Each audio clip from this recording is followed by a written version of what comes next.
Hello and welcome to This Contains Garlic. You're here with your host Georgia Garlic Mark Garlic. and we are back after a very long break from. Backstreet's back. All right, we're in a good mood. We have had a lot going on. Some would say too much. Some would say too much.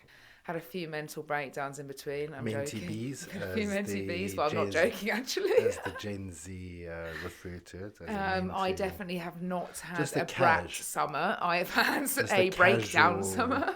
Casual minty bee. We have had just a lot going on. I'm going to be transparent with you. Mark's taken on like quite a very good role somewhere additional, obviously, to what we have with our academy that's just launched. Also, just launching online at the moment. We have the Self-Care Academy launching just now. Just now. That's a very African saying. Saying not right now, but later. Like. It's a very appropriate term. And I guess in between all of that, I've had progressions in my own personal career with things. As a Gen Z would say, George has been slaying. Oh my God, I fucking hate you right now. What was that? Where are you getting this from? Mark's just cracking open a Diet Coke. I'm very up to date. I'm also dehydrated. Yeah. This new routine we're in it's definitely one that... Oh, it's been challenging to get kind of on board with it. It's exhausting as well, but it's all things that I feel like we've got so much. Don't worry, we have to just do it for the rest of our lives. Yeah, oh my God, don't say that. No, actually, I don't mind that. I love. No, because what it does is, like everything in life, it makes you prioritize certain things. And as we get older, we just realize that we have to be adults about certain things. Yeah, and we do have to be adults. Requires a lot of sacrifice. Oh my God, I sound like Ross Edgley. I should go and, you know, there's nothing worse than just listening to a podcast full of just full-on motivational quotes. Like as a man, it's like you reach the age of 30 and then or 30, 40, somewhere around there, and you have like a quarter-life crisis where you feel... You know, you have to like test quarter life. How fucking long are you living for? 25. If you're like, you said 30 to 40, so there's a quarter life.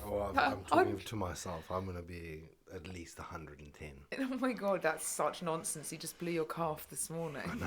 That doesn't matter because I'll have Oscar Pistorius legs by. Oh my God, why would you reference him out of everyone? Because he's obviously a well-known figure. I guess he is, like, probably the only well-known. Just make sure you knock on the door when you go to the toilet. Oh, God, that's such a bad dad joke. As you're getting older and you've clearly had a break from the podcast, you've forgotten how to communicate properly. But yeah, no, we've had a lot going on, guys. And I guess in between that, we've had some real shit storms also to navigate. And I think it's always good to be honest about that because... life is not always perfect, and we've had a lot of things test us in the way of also navigating quite a lot of change and responsibility. Very personal things as well. Yeah, so we've just is a good opportunity to say throughout this absolute turmoil.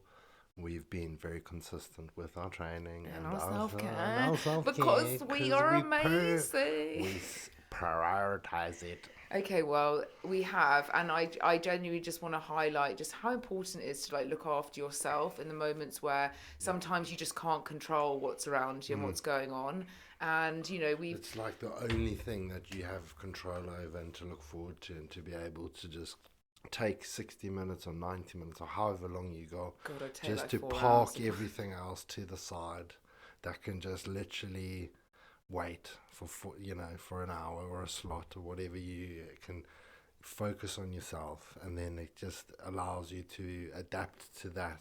You can't pour from an empty cup, and I think to be quite honest with you, that's probably why I definitely had a break from the podcast, was just the fact that we love holding conversations. Like, we absolutely have so many we have a hideous amount of hours on Spotify of us just talking.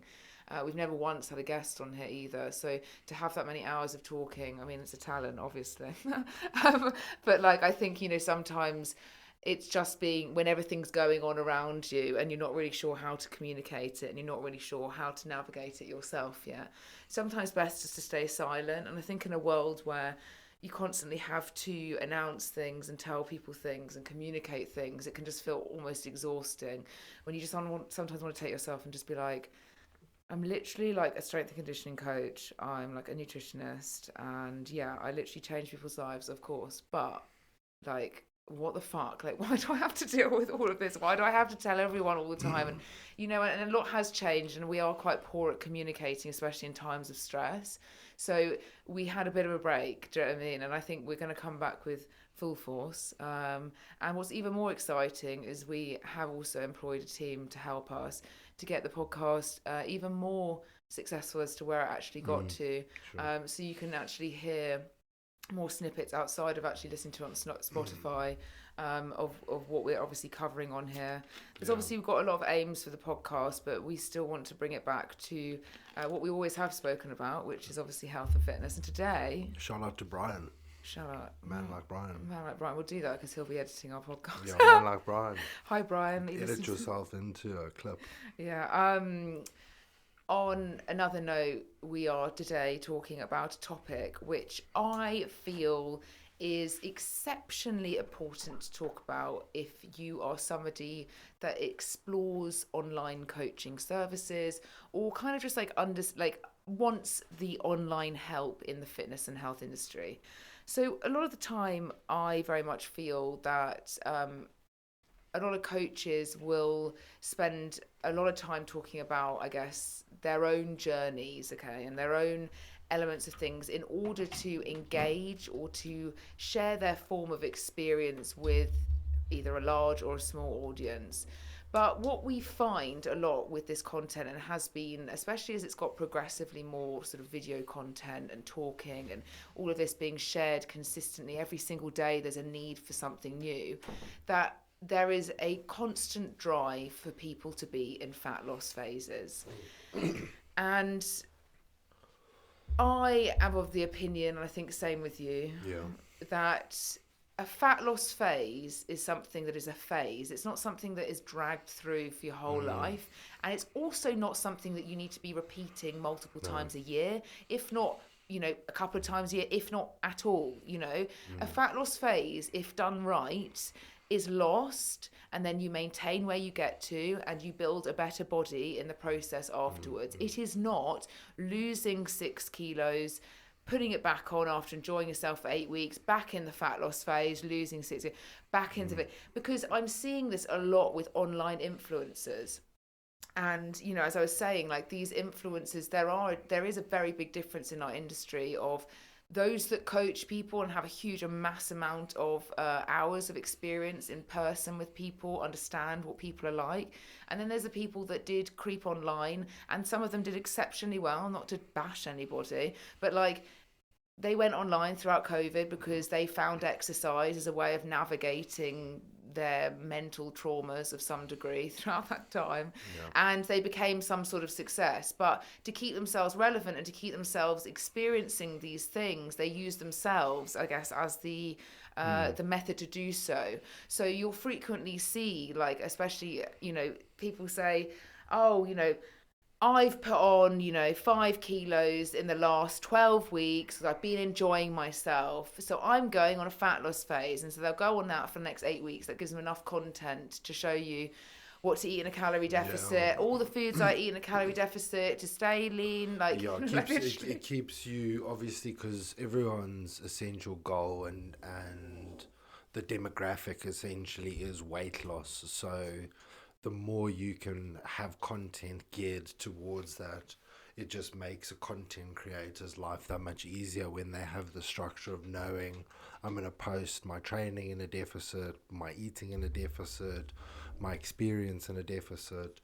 So it then becomes a very, again, subconscious cycle where people feel the need to constantly be chasing fat loss phases where, by the textbook, a fat loss phase, because subsequently you're always going to lose some form of lean mass, okay? So that's, even if you're hitting your protein and all your subsequent self-care habits, there is going to be a slight reduction in lean mass. So the idea is to go into a fat loss phase, targeted, driven, ready, committed, for a very short, whatever most people period of time is required, dependent on essentially, the individual. But like, let's say 6 to 12 weeks, and then after that, you then go back into a recomp phase. But I think you're talking very technical here. Yeah, I think we're also confusing the fuck out of people. No, I'm just saying that is essentially the textbook definition of a fat loss phase. It is not necessarily just drawn out endless months on end. But like, I think we've got to this point where like people realise that like, if you want to stay in shape and you want to like keep track of your food and stuff like that, then you need to utilise MyFitnessPal and track your calories and make sure. Like, I think people are starting to clock on that that's something that they could do to lose fat. But like, I also think that, you know, dependent on the individual, some people need to see a progressive amount of body weight lost, you know, and that is a reality. Like, if you are very overweight, you can't really be focusing just on body fat. Do you know what I mean? You need to be getting the scale down, which can, you know, as Mark said, include the combinations of lean mass, muscle mass, and obviously body fat. But if you're somebody, which I see and we help a lot of, which are women, I would say, and men actually, that sit in the regions of probably about 10 to 15 kilos of body fat that needs to, or weight that needs to be lost. And, you know, the amount of times that these people have tried things and attacked the scale weight based off it and completely forgotten, you know, all the other things that come into play at building yourself, not only a body, but also a lifestyle that you can maintain on a day-to-day basis. And it's so boring, me saying this repetitively, I know. I mean, obviously I haven't done a podcast for a while, so you haven't had me in your headphones, unless you've been listening to it for all the time, which I hope you have. But, you know, I repeatedly say, like, if you are constantly just focusing on the digits going down on the scale, you know, the fat coming off of you, I need to lose weight, I need to do this, I don't know, it's always weight. You're actually forgetting the biggest anomaly. Exactly how I changed my physique, completely and utterly changed my physique. And sometimes it kind of astounds me how I've managed to change my physique so much. And that was going and saying, right, okay, cool, I need to see some change here. And it's not just going to come from fat loss. It's going to come from me actually building a body that then gets my metabolism fucking revved up. It also gives me the flexibility with nutrition. It allows me to not be so mentally fucked when it comes to like having to diet or, oh God, I hate this. I am always ready currently to go on holiday. I don't need to panic about, oh dear, got to go in a bikini, I don't like myself, like, got to go for 8 weeks of just like starving myself. And like, this sounds like it's ignorant and arrogant, like me saying this, but like, I've afforded myself the ability, because I've worked really fucking hard at adapting my body composition. And so I get really tired when I see a lot of female voices, especially, say that, you know, I'm going in another fat loss phase, because that replicates into so many other females. And, you know, then it replicates into a coaching business like ours, where somebody automatically feels that they've got to be seeing this instant progress, and should I go in another fat loss phase, and should I do this, and that constant desire for like rapid weight loss or rapid results, because unfortunately we are caught up in a society which is producing that. Everything is produced very quickly. So unfortunately, them playing against a human's mind, emotions, environment, constant, state of fight or flight, and their whole lifestyle and their kids and all of this, like, it's a combination for a recipe for disaster, you know. And I was having this conversation with one of my clients actually the other day, and he said to me like, don't you think there's an immense amount of information out there right now to like, and I said, yeah. And he said, but what amazes me is that all these people that read all the information don't do anything with the information. I said, well, funny you say that. It's because there's so much to read and so many different varieties that people then get very caught up in that cycle of, what should I do, and should I do this, and maybe I'll do that. Paralysis from analysis. Yeah, and also I think we as professionals, I'm not necessarily saying myself and you, we've done a great job at not doing this, but like, I've overcomplicated things, and on a great measure for the general population, who just constantly think that your whole life needs to run via whether you're cutting or bulking or losing fat, gaining fat, being happy, not being happy, you know, weighing myself, not weighing myself. And it's like, is that really what the life's come to? Do you know what I mean? Where like we can't just work really hard, diligently, day in, day out, not necessarily every day at 100% or 90%, but consistently ticking it off to actually afford yourself the ability. It's honestly a year or two away. If you really put your mind to it, you know, you could get yourself out of constant need for fat loss phases and yo-yo cycling in a matter of literally a year or two if you really wanted to go at it. You know, I say this because I've done it, you know. Yeah, for sure. And I think, you know, that feeling of having that empowerment and not panicking and having that ability is such a sense of freedom, you know, especially if you've been trapped in diet culture, you For know. sure. So for sure. Why is it that we all end up in multiple fat loss phases? It's because we don't know how to control anything, or we're not learning, we're just doing. I feel like there's elements of gratification when it comes to that. You know, like you just said, people are losing weight for a holiday, then they're, you know, overindulging. Which again, some people just view, you know, some people just have a very different outlook on life when it comes to some of those things. Do you know what I mean? Where some people would argue and say to you, well, you know, there's elements of I work hard, I've managed to get in shape, I go on holiday, I really want to enjoy myself. But you should be enjoying yourself throughout the process of you getting in shape. For most people, like, feeling good and looking a certain way and feeling and internally that whole monologue as well, an internal narrative, being positive and more confident and so on and so forth. Most people have that so low down on their hierarchy of needs that it's not really a journey. Yeah, but really I actually would disagree with that holiday thing where like you're like, oh, some people would argue it. Yeah, and I would argue back. the following is that when somebody some people don't care as much, though. Some people don't care, but I'm talking about somebody, you just said, if somebody's got in shape for a holiday and they go on holiday and enjoy themselves because they deserve it. My whole point is because they want to go and enjoy themselves. I'm not saying you can't enjoy yourself, but you should also be enjoying yourself and feeling the enjoyment and feeling really good and feeling the endorphins and feeling confident through the self-care that you have like managed to build into a routine before you go on holiday. So my point is cool, like you should be enjoying that all the way through. So what's to say that like what is going and indulging or being like really gluttonous, like is that the explanation of enjoying yourself, or can you enjoy yourself whilst also feeling good in yourself? Like we've had these conversations before where I will go on holiday and I'll have fucking ice creams, I'll have all of it, but you know, I also know, being brutally honest with you, it's going to go straight through my system. I'm going to have to find a toilet instantly. Do you know what I mean? I probably won't feel too great afterwards, so I just moderate it because I don't really want to spend the 8 days I've managed to take of holiday my whole year feeling like shit. So I'm just saying, like, yes, some people don't care, but those that have tried to or got in shape should, if you've done it sustainably and you've done it well enough, you're going to want to probably mimic that whilst you're on holiday because you're going to go, this makes me feel fucking great. And generally, after you just are very gluttonous, you always feel horrific anyway.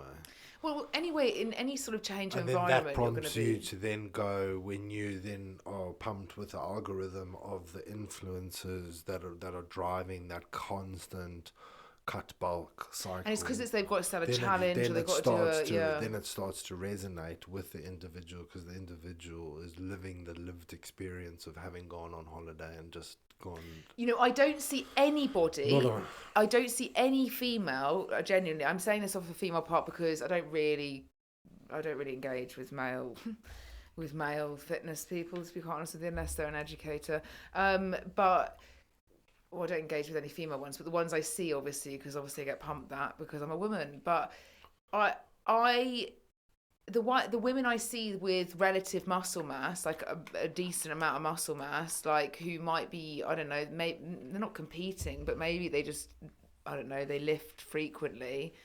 They don't tend to speak about it as much as the girls that tend to sit in what I describe as, you guess the skinny fat model where they might lift weights like structured or have done for a couple of years, but they've never ever consistently put themselves in a position to grow lean muscle tissue. So they constantly live in a fat loss phase because that's the only way to obviously create content.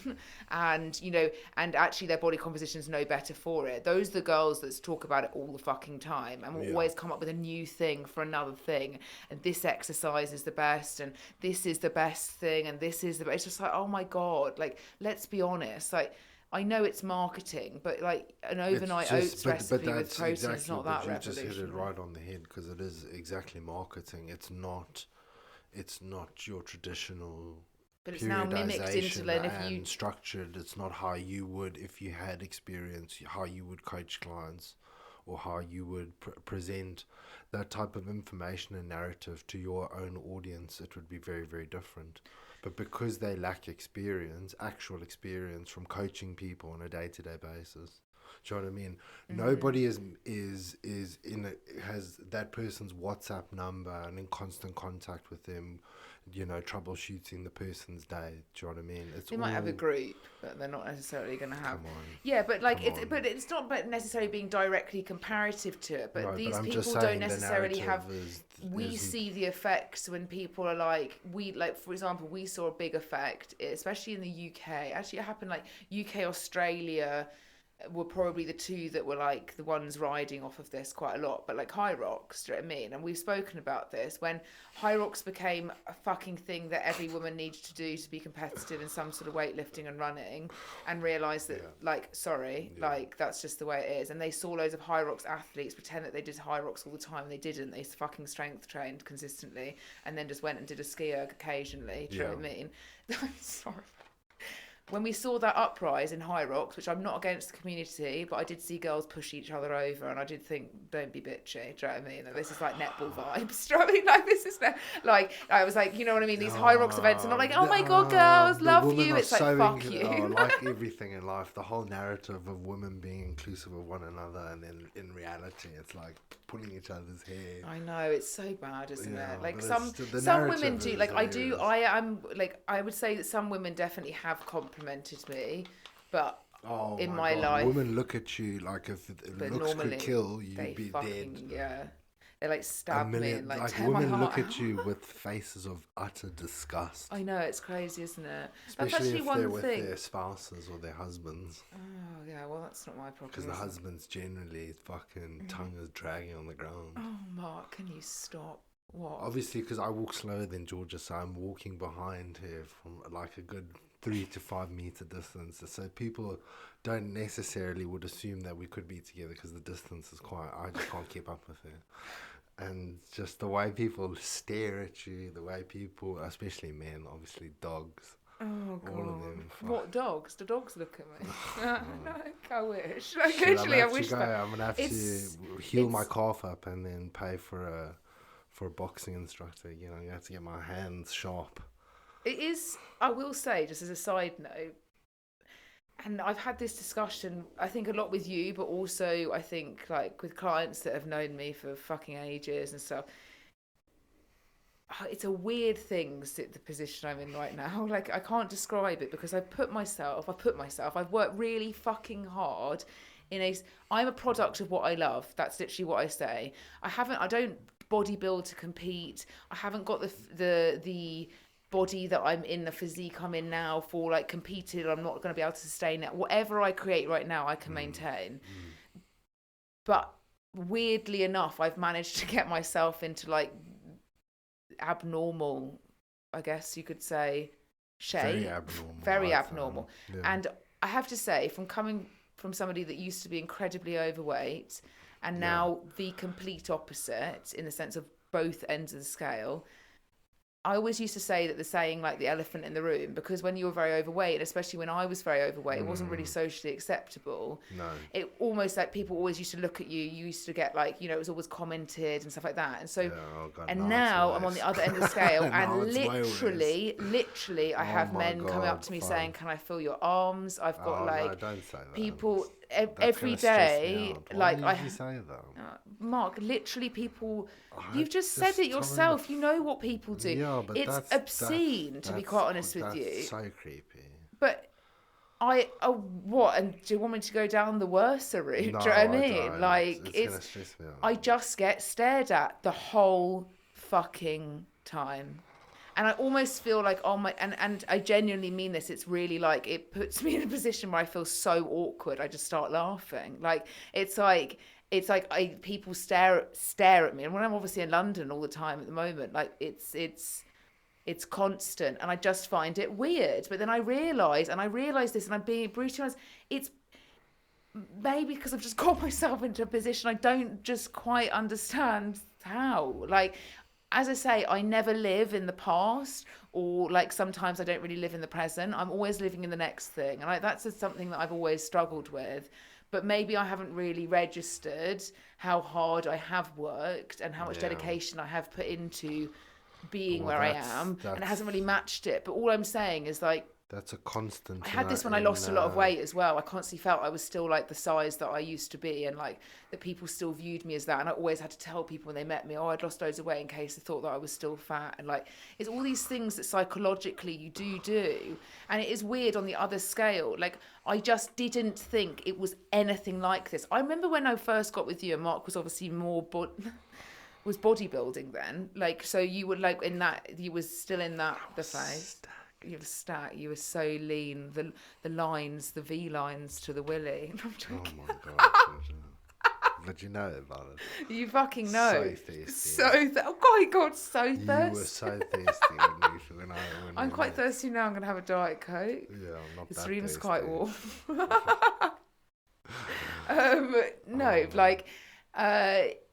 I remember Mark every single time. To be fair, like it happens frequently now. Still, but like everyone always used to say, "Oh, Mark, you're a big boy." Do you know what I mean? And like, "Oh, you know, what do you do?" And Mark was always not anymore because I could be fucking dead. Do you know what I mean? I could just be. I would have to literally. I would have to really start get back on the gear. Do you know what I mean? You know, literally start getting paid. Do you know what I mean? Like, but I guess it's maybe for a woman, it's just not normal to maybe look like this. No, it's definitely. I mean, I would say it's such a small percentage of the human population that have, especially the female population, which is half the world. Do you know what I mean? So 4 billion people. I would say you are in the 0.0. I don't think naught. That's ridiculous. Naught. Okay, no, I'm not. Jesus, I'm not an Olympian, but I could be. I'm no, joking. Actually, less than an Olympian. I don't know. Like people always say to me, like, "What are you?" Like they always come up to me, "What do you do?" Like, "What are you?" Like, and they always expect me to say. So I start making shit up. Sometimes. If you quite literally just did like sprint training, do you know what I mean? You would look no different to like those women that. But you got way more muscle now. Because people don't understand. Like if I say like, oh, I'm like a personal trainer, like I'm technically a strength and conditioning coach, I'm a nutritionist, I coach people, I've got an academy. People are like, yeah, and what are you? Do you know what I mean? Are you like an athlete? Like literally so many people have bounced out. So my whole aim, this whole thing, is that I looked so stacked to the point that like no weirdo is going to bother me. Because at the moment we're in London, crack of fucking dawn, crackers. It's now dark. Like I'm like a feral cat around London. From getting someone at the place that you work at to be a financial dominatrix. Yeah, watch me. Be like, Georgia, you're gonna come in at 4 a.m. and you're gonna just put me in a headlock for 45 minutes.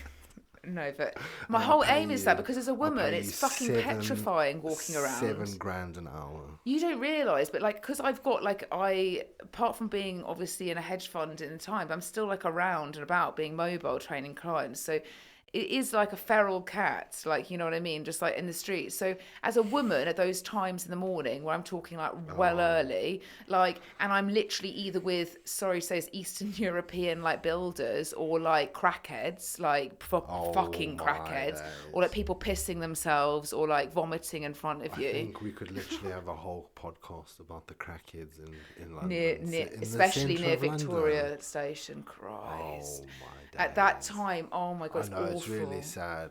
So my whole aim is that if somebody's going to see me, they'll be so nuts that they'll probably be like, "Oh, that's fucking weird." The way I kind of see it, even if you're destitute, you're down and out, there's certain things that don't cost anything, and that is manners, respect, cleanliness, and all of those people that live on the street, they're so obnoxious, they're aggressive. Not everybody lives on the street, but around Victoria, yes, okay, they're really bad. The ones that I come into contact with are super. Some dude got in my face the other day, no shoes on. I'm like, oh my! He starts screaming at me in Russian, and I'm like, how do you know it's Russian? Because I didn't realise you could speak Russian. Oh my god! You know what Russian sounds like. No, fuck off, Mark. That could literally be anything. That could just be like a drunk man. Like, like a drunk Scouser, you'd probably think was sounded like. I love a Scouse accent. No, he's Russian. Scouse is my favourite accent. Just why has he got no shoes on? No, but it's just so I think it's one of those things you need to look like your own bodyguard. And if I look like I'm in all black, like black vest, black leggings, maybe I'll look like a fucking ninja, and then nobody will ever come near me. So if I look like I'm either a boxer, where like fuck, I could just spark you out. Like I think we go down the other route of going more like gypsies, travellers. Should we go down that route? I could just get the fucking eyelash extensions and then have in the pocket a little. Me and you did look at gypsy. When I had like full length hair extensions, hair like eyelash extensions, that really tanned. That guy came up to us in Red Hill Station and said I look like Conor McGregor. Oh, Mark, I remember that, and you were like, you actually started walking like him. Afterwards. You like fucking pumping your chest like, bro, I am Conor McGregor. I felt a bit, no, the other one is Dan What the fuck's happened to Dan Bilzerian? He's too scared to get me too. I think he's just.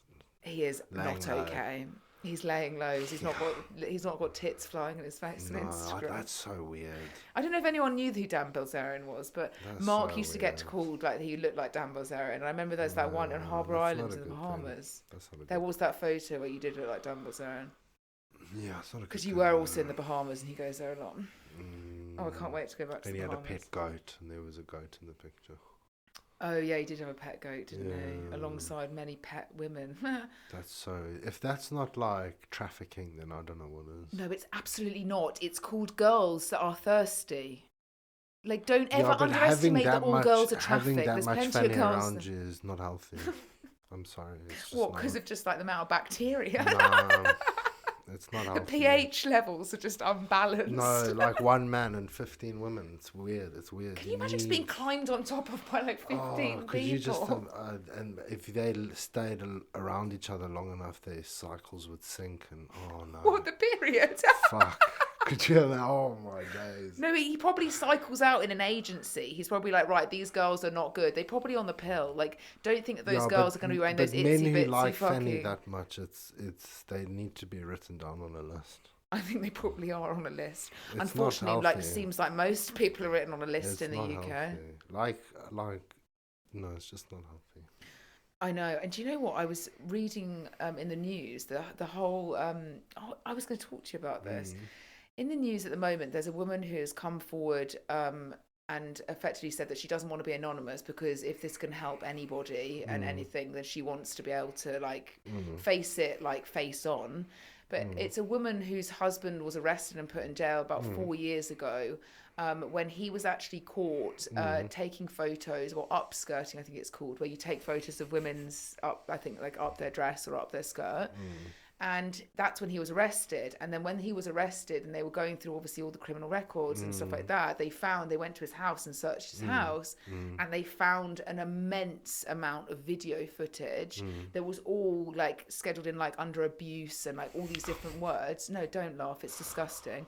No, I know you're actually astounding what you're going to hear. Anyway, the wife, of the husband had been going to like a gynecologist all the time. She'd been suffering really badly with like sleep issues and like she'd not been feeling well.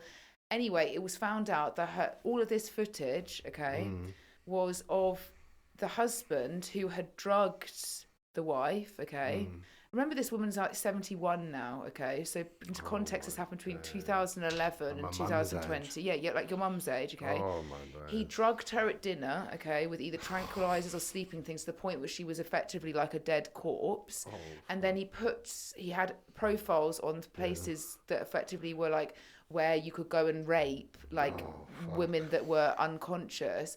And there, do you want to know? Do you know?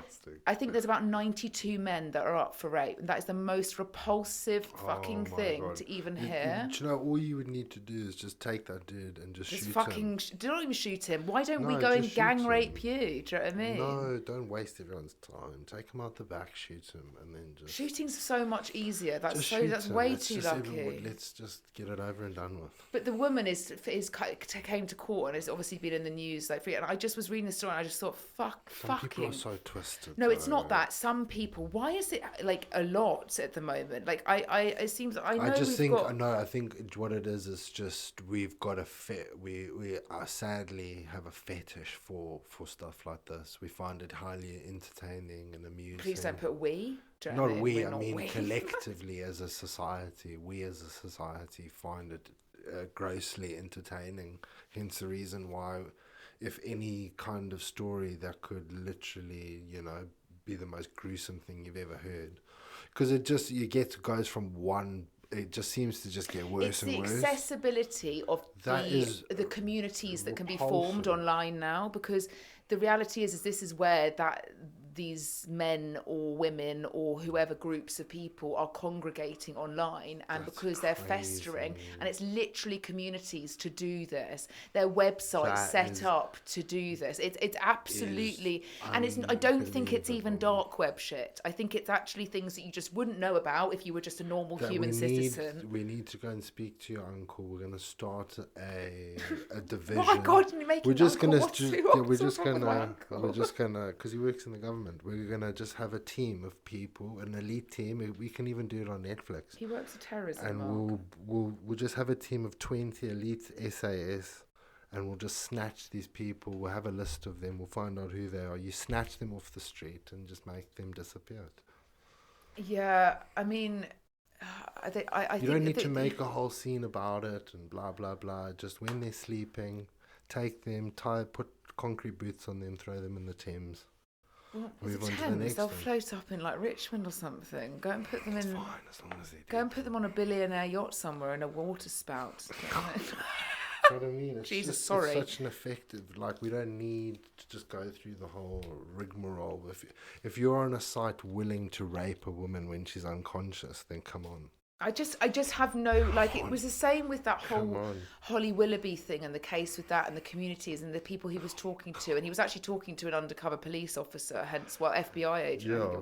But it's just, and then I come back to the point of, like, when I get stared at all the time, and I'm like, disturbing. I hope in their head, like, genuinely, when they're looking, like, fucking literally all eyes on the tube on me, I hope they're thinking, Christ, I wouldn't want to fuck with her, rather than, like, I would fuck her. Like, literally. It's a combination of both. Because otherwise, like, you can imagine why I feel an immense sense of, like, oh my God, I'm literally being stared at. Like, what are they looking at? Because you're bringing attention to yourself for, like, no... And as a woman, unfortunately, unless you are able to take the attention and run with it, I'm not really somebody that likes doing that or bringing attention to myself in public in any way, shape or form. And especially... I don't think you've got a choice anymore. I know. That's the fucking problem, isn't it? You haven't got a choice. I know, it's crazy. It's really bizarre. I think if I went to America, I think I'd fit in a bit better. I think the UK is what it is. And you know what I was speaking... Who was I speaking with? I was speaking with Monica. No, I don't think so. I really don't think so. I think people are always going to say... Well, that's why everyone goes to New York. It's really abnormal.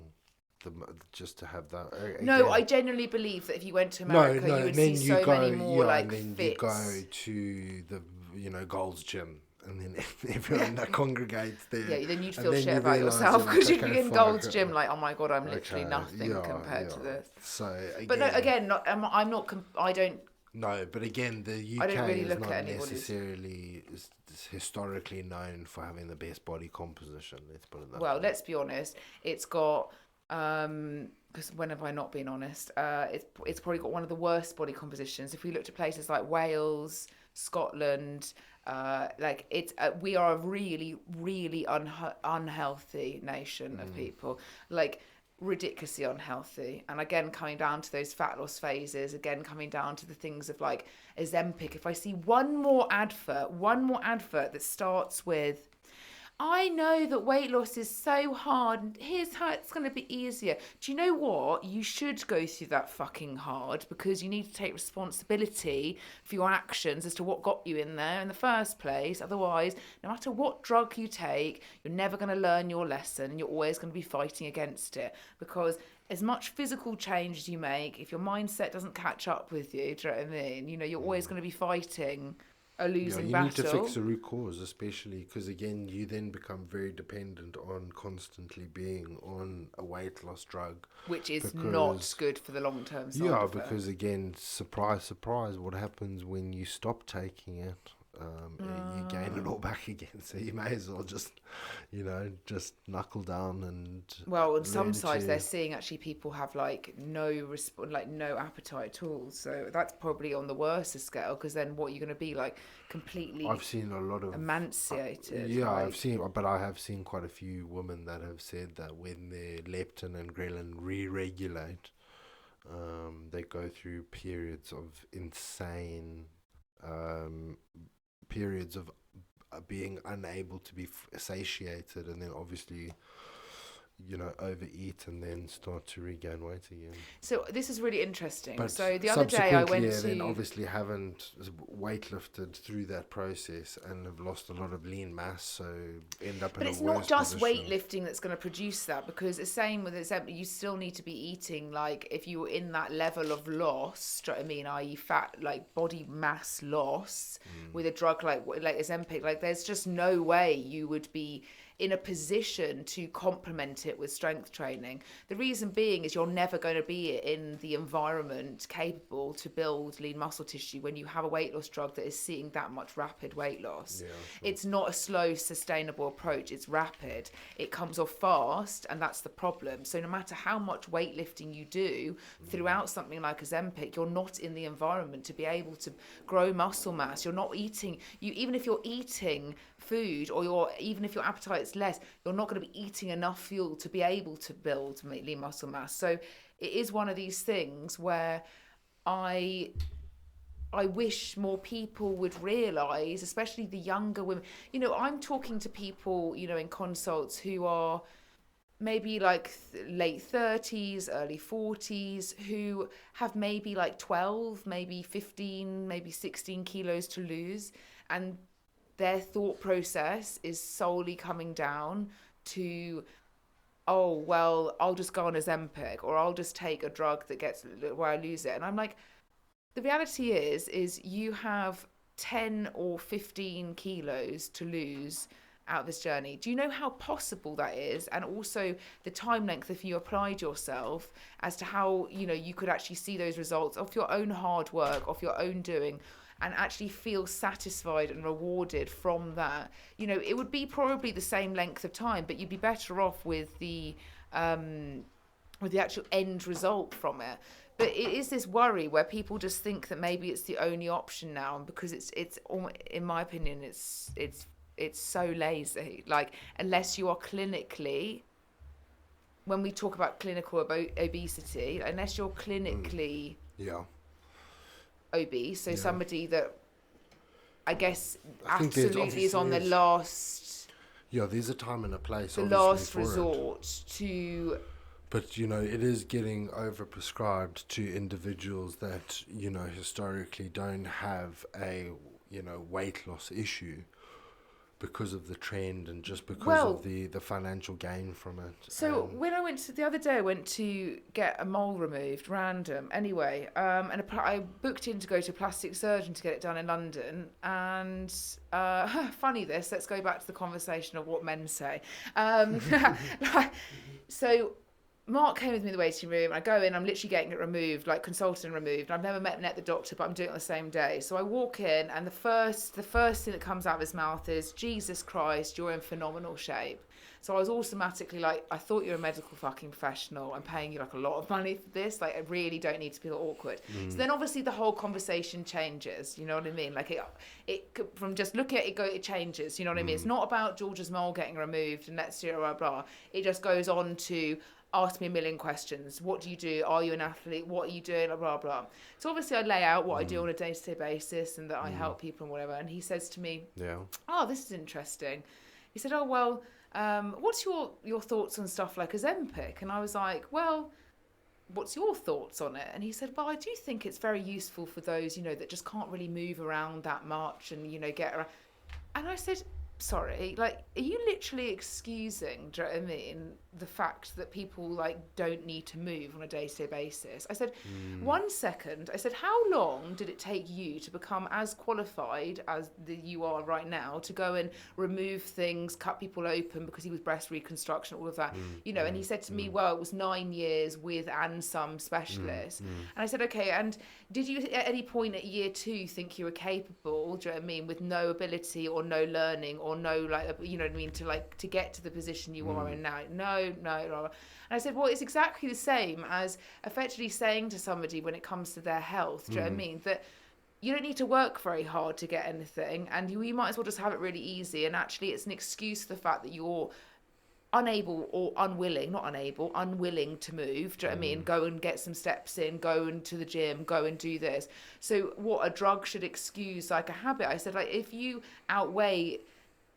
keep on outweighing hard work with like the easier route, you know, we're going to end up like we are currently with a society of people that don't value, like, it's a weird society to live in where people, it's like we expect so much because we see it, all the things, and we expect that we're going to have it and we can get it and all of this, but don't understand that the level of dedication or hard work that goes into something to get that.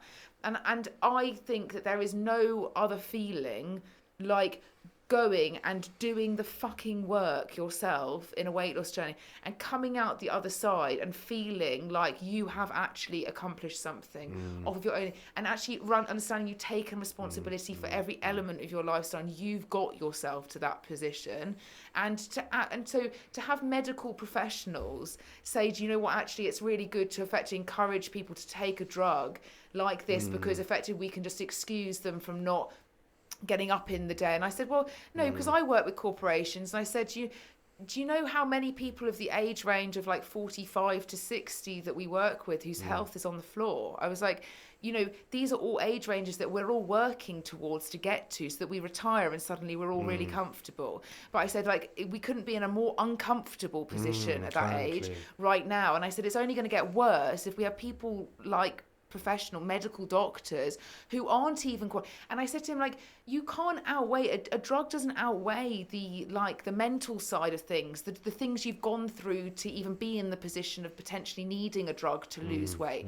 Like, it doesn't do any of that work for you. It's still going to haunt you unless you do the requirements on both a physical and emotional change.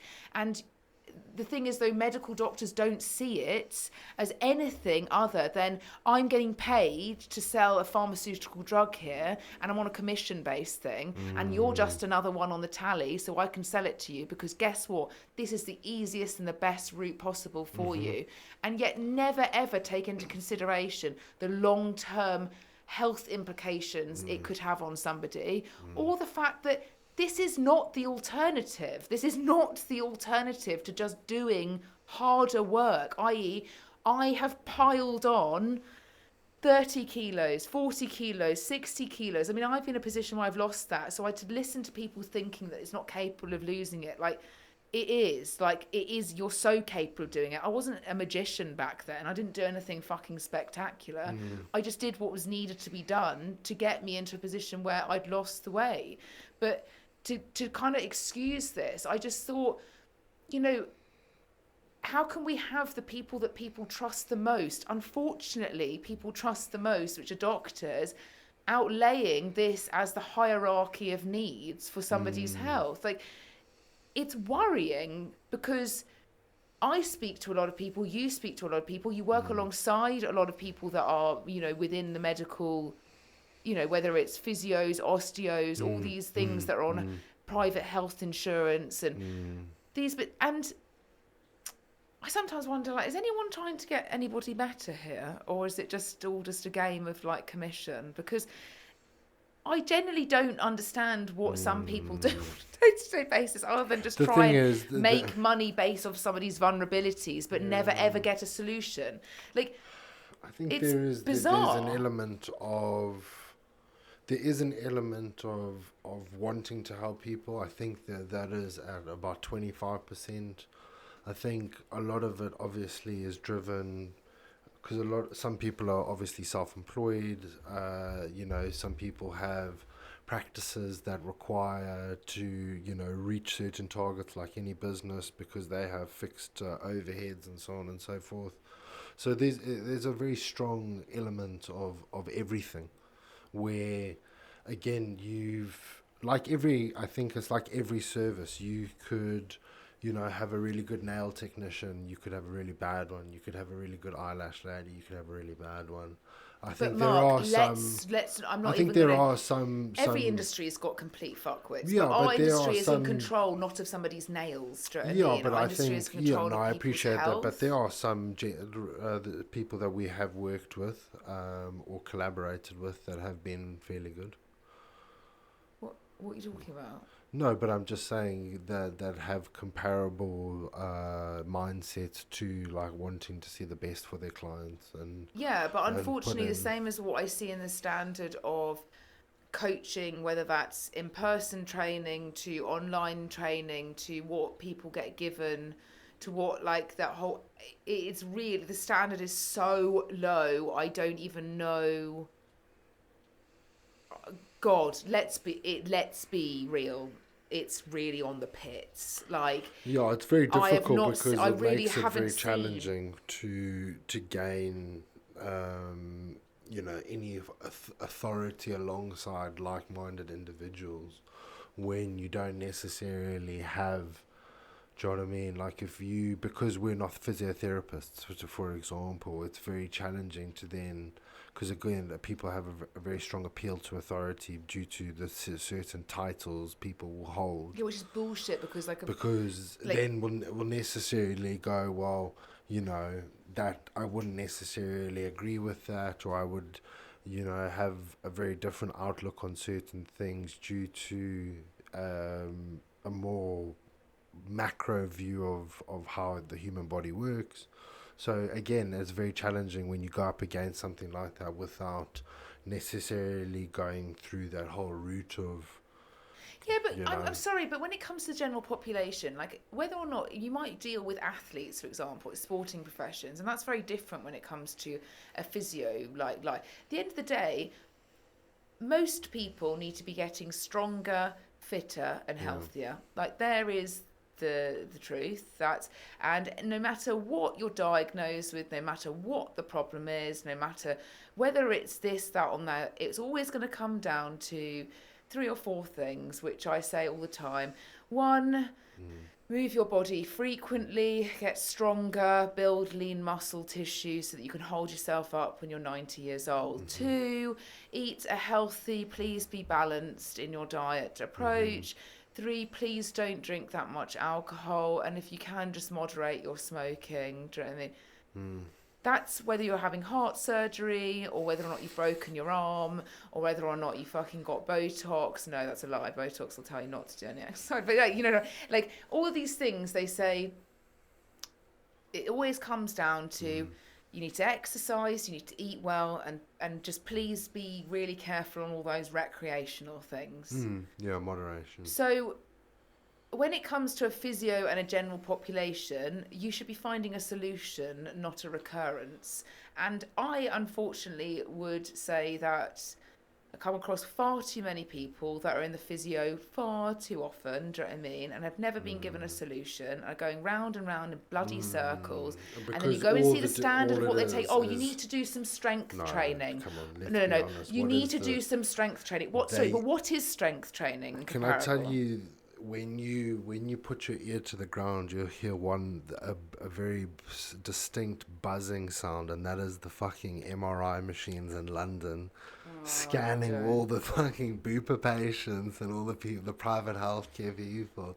How many people do you know that have been for an MRI recently? Oh, my shoulder goes to the physio.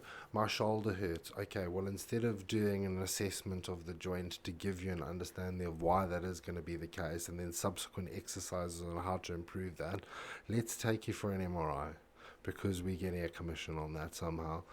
Or if you go for and do you know how many people that are over massaged? Like, you don't need another massage. Tissue, the reason you're so soft in your tissue.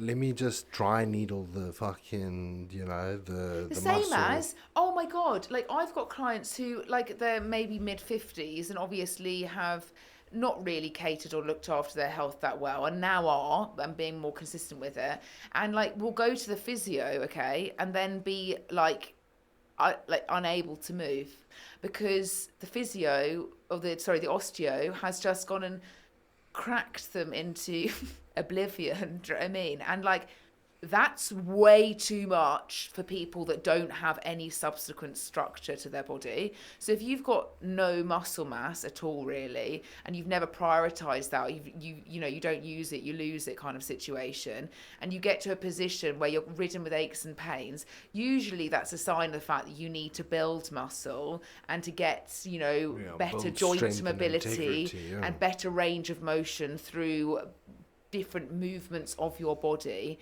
It's not a sign to then go and get cracked like fuck, okay? And then walk out where you're like, my hip has shifted like two notches. And you've got no structure to like hold you in that place they've cracked you into. Yeah, but I just don't understand why people assume that this cracking It's not cracking, it's adjusting, Mark. Yeah, but again, when you look into how the manifestation of that type of passive or active recovery, or whatever you want to call it, adjustments, just do yourself a favor and just Google the history of it, and you'll subsequently see that it's a farce. Do you know what I mean? Like it's not an actual medical term. Like in terms of, and the thing is, people will try and muddy the waters, but just the origins. I think manipulating people's bodies is a very that's one thing, but then just like literally going in at the hard joints and the spine and the stuff like that, subsequently not understanding how the soft tissue interacts with the different planes of motion is just nonsensical. I know, but again, if you go into a physio and you've got a shoulder issue, and like, can you not just like, without going, the thing is, it's the overcomplication. It's the overcomplication things. Oh, sorry, you're off the y-axis. If you see off the y-axis, the x-axis is not aligning with the y. You see the percentage raise your head. Somebody's like, okay, I don't even know where my hamstring is. Like, thank you so much for like literally working out my axes of my body. When actually, you literally just need to say to somebody, look at yourself. I do this all the time with clients. Right, come to the mirror, look at yourself. Go side on. Right, can you see that? Right, belly's forward, shoulders are rounded forward. We're trying to fix that because we're trying to strengthen this. But at the moment, it's a floppy, it's flopped like this. But we need to do this, and that. Done. Do you know what I mean? You're going to sign it. And we're going to work on that. And subsequently, when you do that, obviously it gets a hell of a lot better and everyone's really happy. But I think that whole like, we're going to make this so confusing that you need to then go and do 65 calf raises, but like I'm not going to really tell you how to calf raise properly. You can do it with a bent fucking leg. Do you know what I mean? You can do a standing calf raise with a bent leg. Do you know what I mean? You're never going to extend through the calf. Yeah, but they don't even. But they don't even tell them what. How many times have we seen people in the gym with their physio programs? Drives me insane. 65 fucking calf raises, all in shit techniques. They've not been taught how to do them properly. No, because again, there's like if you have, knee pain, they're going to give you calf raises, tib raises, that kind of stuff. And if you got back pain, they're going to give you clamshells, they're going to give you, and again, that's when you just think of how your body is moving through space, standing, sitting for varying durations, exercising, driving, fill in the lifestyle inputs. Do you honestly think that doing a set of clamshells twice a day, 15 reps on each side for 4 sets is actually going to have like a change. Establish nothing But the thing that drives me insane is like people say, well, I've been for an MRI and I've got a bulging disc, and I'm like, but can you just look at how you're standing? Do you know what I mean? Look at your posture. Look at how you've got an anterior tilt. Like, subsequently, the spine is being influenced by the structural integrity surrounding it. It's not the other way around. Like, you haven't got those prerequisites because your spine's misaligned. And what people don't understand is once you're over the age of 35, 40 to 60% of every individual on the face of this planet has some form of a bulging disc. And it's something that... It's not something that is debilitating. I'm probably having how hard... But when it is, how hard you train, you probably got about 14 bulging discs. Fuck off, because you're acting like the way that I train... No, I don't train... Let me just speak. Like a savage. I train with so much control and composure that people think I'm some sort of sadistic creature. But that's because I see it like fine art, do you know what I mean? And like I always make sure that every rep is as perfect as the first one. Maybe we should get you an exhibition in the Tate Modern. What, just flex? You would get a very large crowd of just men masturbating. Okay, Mark. Well, let me just sign up to OnlyFans, and also whilst we're at it, that's a bit. After all what we just spoken about, it's probably this conversation. It's probably not the most appropriate conversation. I've got a whole content structure for OnlyFans. If you with me, only me though. Yeah, only you. I think it would have to be something like gym-esque. We'd have to sit your parents down and just explain. This is them being sat down right now on the podcast. Hi, Jane and Chris. George's going to start OnlyFans. Gym porn. Pivoting with purpose. Pivoting with a purpose inside of me. But what were we actually just talking about before we went on to that weird thing of you saying... If we struggled to make content now, imagine if the whole of our content revolved around us having to just bang all the time.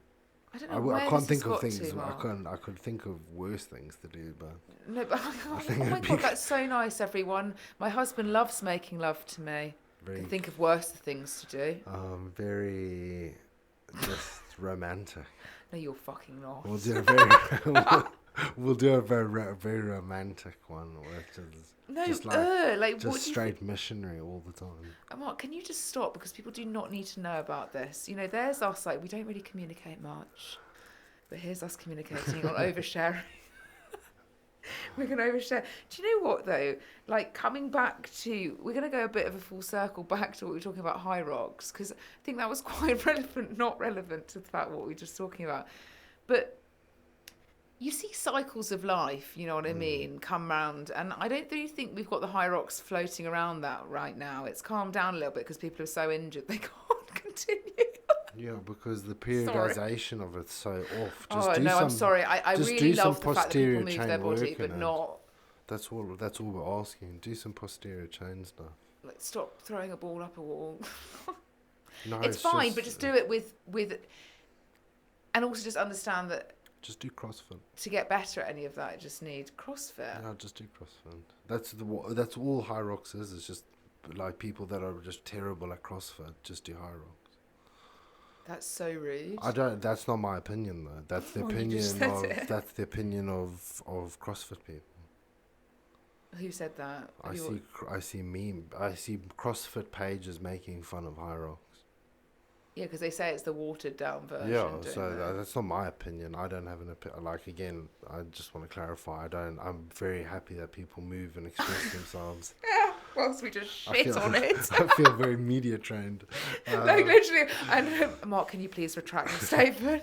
I've got very strong opinions. Yeah, and sometimes they do come out, but it's best that they're reined in just a tad. No, listen. Again, from a do you know what it is? It's more for the health. I'm tired of it. We've all got negatives in our industries. You know what I mean? No matter what you work in, you're probably like, oh God, Sandra in the HR team is a complete bitch. Do you know what I mean? And Dave on IT just like fucking won't stop. It's all these all these things. There's always these issues. Do you know what I mean? But I don't understand why everything is just so much more complicated than it needs to be half the time, do you know what I mean? And also just like, I don't know. We're entitled I don't think it necessarily needs to be complicated. I think we overcomplicate things ourselves personally. I think in reality, the vast majority of our life is based off personal interactions and relationships with people. Do you know what I mean? And we as a society have lost that because everything is so digital. I totally agree. Everything is so digital and everything is so far removed from...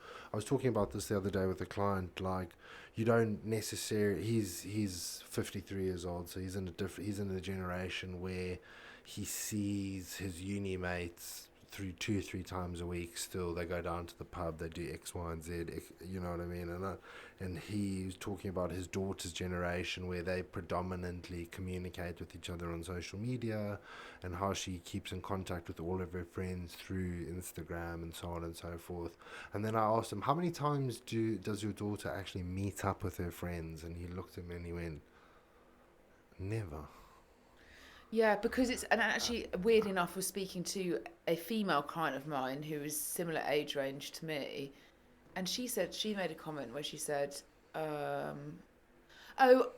we were going to go away with this couple, but actually I've seen everything she's up to. I don't really feel like we actually need to see them. And I said, wait, what? Like, why have you seen everything? And she said, well, like, she shares like loads on like where she is and what her story is and like where she's like, I can always see it. I see her every day on her story. So I already know. And I said, that's so false, because like in the midst of like, for example, a shit show, I could post a photo like looking really happy, or I could be like, oh yeah, we all know like this. It's we all know this. And like there is a strong reality that sometimes in my life, I absolutely am going to be transparent here.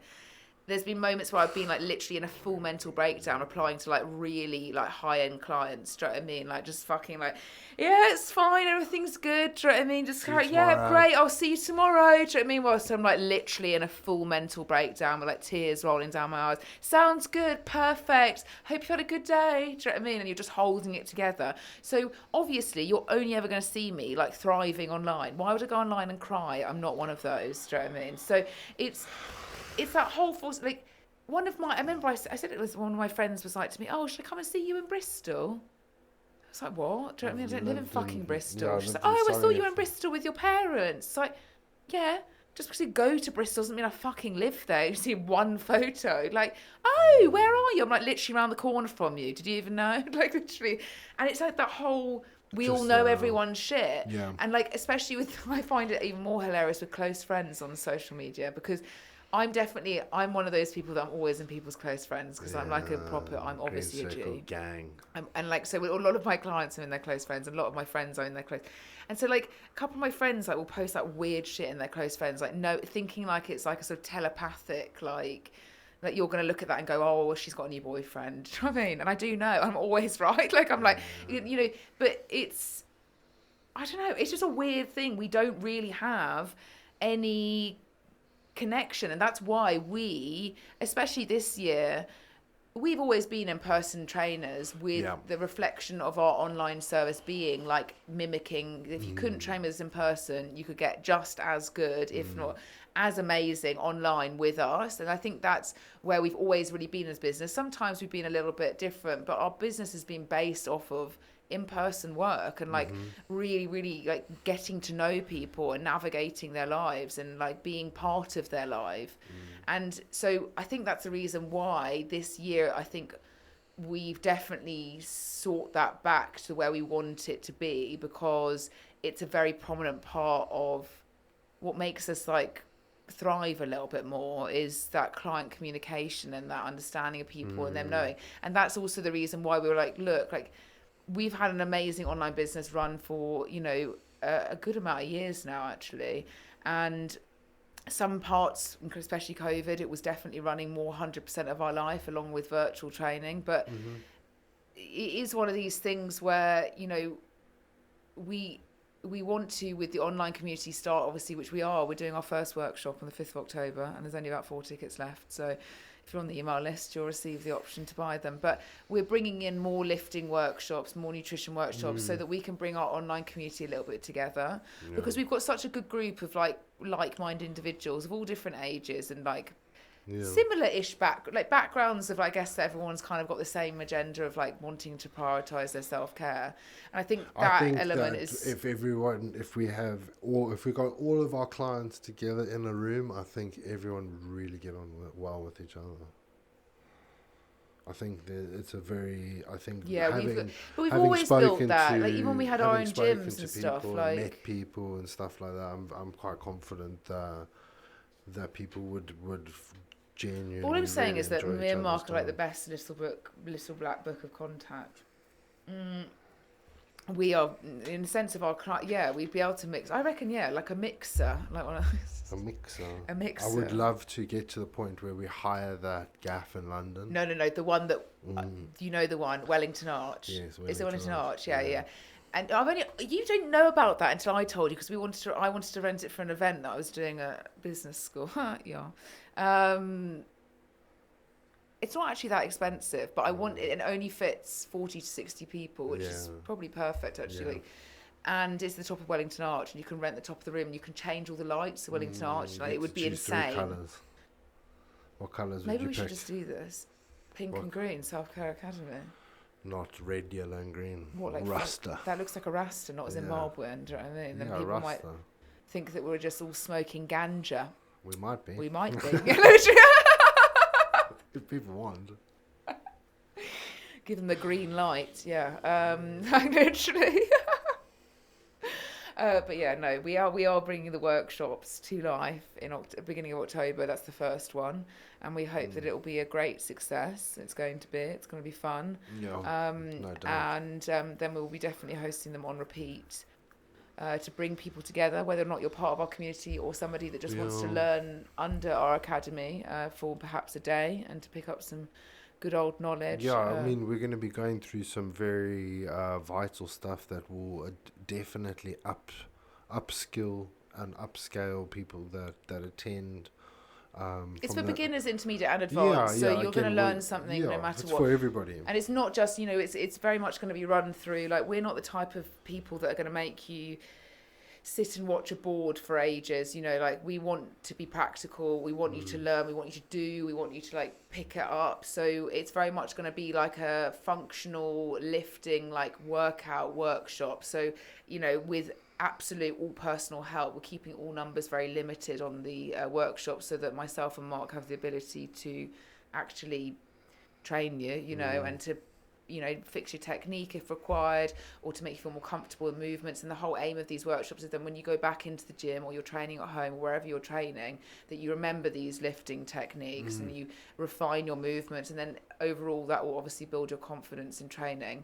And then in the sense of the nutrition side, we get it. Like, most people don't want to learn about whether a potato is a carbohydrate. What we will be doing, though, is the full nutrition talk will be catered around working professional life, which is majority of our clients, in fact, everyone, and how you can actually manage your self-care alongside what life throws, whether you've got very busy corporate job, whether or not you've got busy run your own business, whether or not you've got busy family life with jobs, all these things that we're going to be basing our whole nutrition talk on, so that it's actual practical advice that you can take away and mimic in your day-to-day lifestyle afterwards, or just keep on refining or absorb for future reference.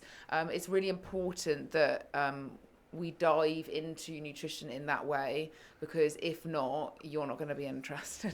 So we've got great things lined up, and then even more importantly, our clients, that some of them haven't even met us, which is insane, and also all these people that hopefully the rest of that fill the spots, we've never met half of these people. So this is it's really exciting for us to actually put face to the name, and to like really sort of like, I guess, cement the academy and what it has to bring. But we've got many exciting things to come.